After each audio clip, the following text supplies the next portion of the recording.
Alright, guys, it's your boy Bob again, coming back to you with another message of peace. I salute you in the name of peace. But before we begin, let's thank the Almighty for allowing us another day on this planet. Let's thank Him for health, for wealth, for beauty, for prosperity, and most of all, for love. Because with love, everything is at ease, man. Alright, so today I would like to talk about divorce. Why am I talking about divorce? I was watching this video, right, of this so-called ex-Muslim by the name Abdullah Samir, who has made another video regarding divorce in Islam. He claimed that he had divorced his wife because of the ruling in Islam. And then he felt guilty after, but he cannot have her back. And then, in his understanding, this is not a good way of life, to have divorced his wife in this manner. Therefore, Islam is not a religion of truth. But you know, I don't blame him, honestly, man, because what he did to divorce his wife is what he read from Muslim books, from hadiths that was referred to Muhammad, which in my understanding doesn't make sense.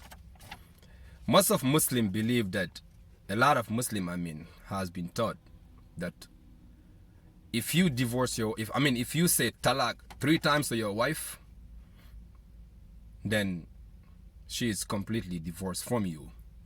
Then you are not allowed to marry her unless she is married to someone else. And then she'll be able to come back to you again.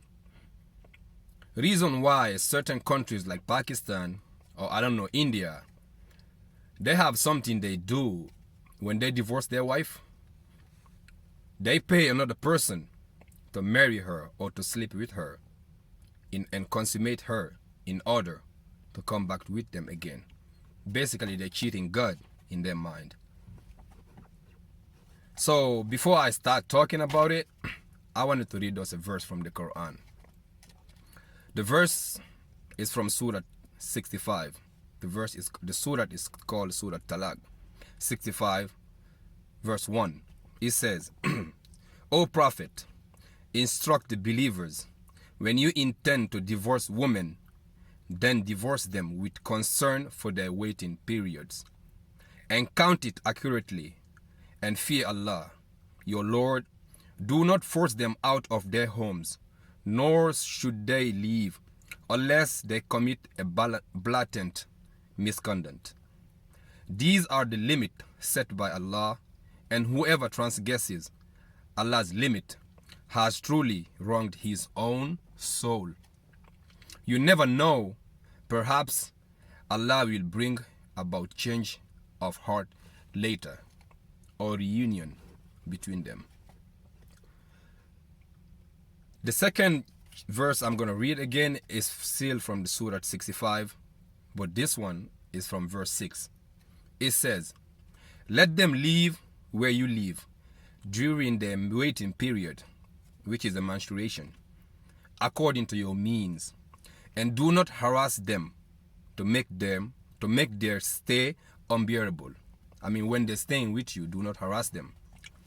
And if they are pregnant, then maintain them until they deliver. And if they nurse your child, compensate them and consult together courteously. But if you fail to reach an agreement, then another woman will nurse the child for the father. End of the verse.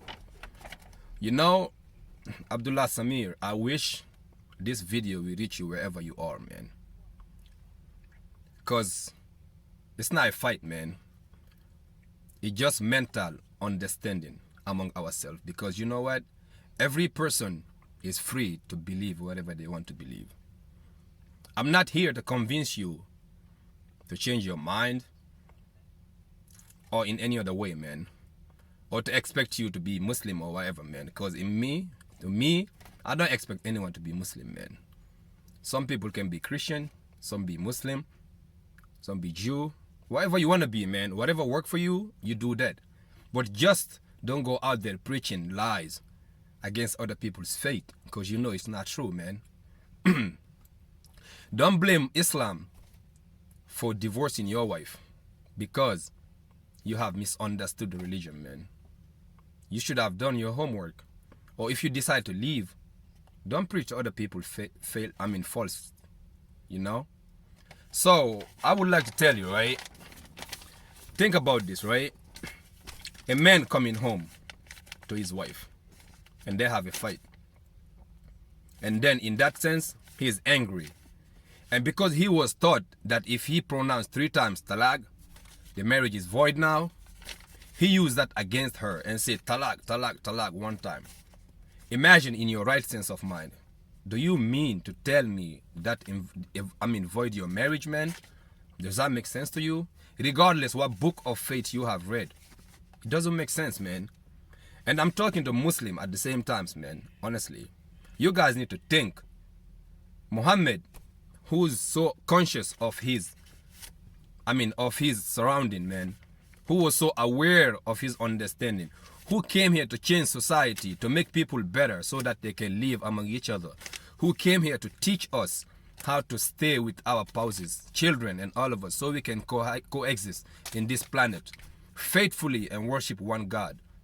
Do you mean to tell me Muhammad can say that if you pronounce to your wife, I divorce you 3 times, then your marriage is void, man? That doesn't make sense, man. It doesn't matter what Sheikh said that or what Imam. Because the Quran says, most of the time, if you read the Quran, God is talking to people that contemplate, that ponder. He's always saying that. Many times you read in the Quran, he's talking to people that reflect. And how can you reflect if you just allow yourself to follow people because they are called Imam? Or you read the book of Hadith that was attributed to Muhammad, which doesn't even make sense. Because to me, if you ask me, right, even the Quran, right, a verse was revealed to Muhammad, you have to understand that according to the circumstances in which the verse was revealed, why it was revealed, and for whom the verse was revealed. Because we cannot just use any verses in our understanding and say, oh, probably this was revealed in 1400 years ago. Might not work right now. So we have to use those verses according to our time, and then interpret it accordingly so we can live a righteous life. But to tell me talaq 3 times you divorce your wife, it doesn't make sense. Because most of us, when we're angry, you can tell your wife or husband, I don't want you no more. I don't want to be with you. How many times people says that in their marriage? It's the same thing by saying talaq, talaq. It's the same thing. It doesn't change anything. To me, when you're angry, it cannot change anything. You can come home today and say, hey, I don't want you no more in my life because you did something, this and that. And then later on, according to the verse of the Quran that I read you, the Quran is telling us, let them stay with you until their menstruation ended. Just maybe you can change your heart and come together. Or allow other people to come and talk between you 2 guys so you can coexist again and bring back the reunion. But talaq 3 times, man, we can do better, man. This, Muhammad never said that, man. It's not true, man.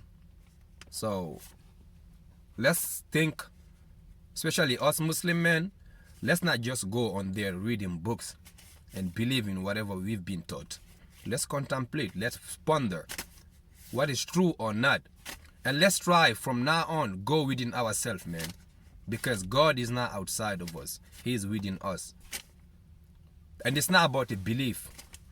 It's about your consciousness and your inner being. That's where you have to do the work. Let's stop going outside now. Let's close our eyes and go within our heart and remove whatever is in there and try to work with ourselves and be a better human being. That's the purpose of life. That when death come and knock on our door, we are happy to go, man.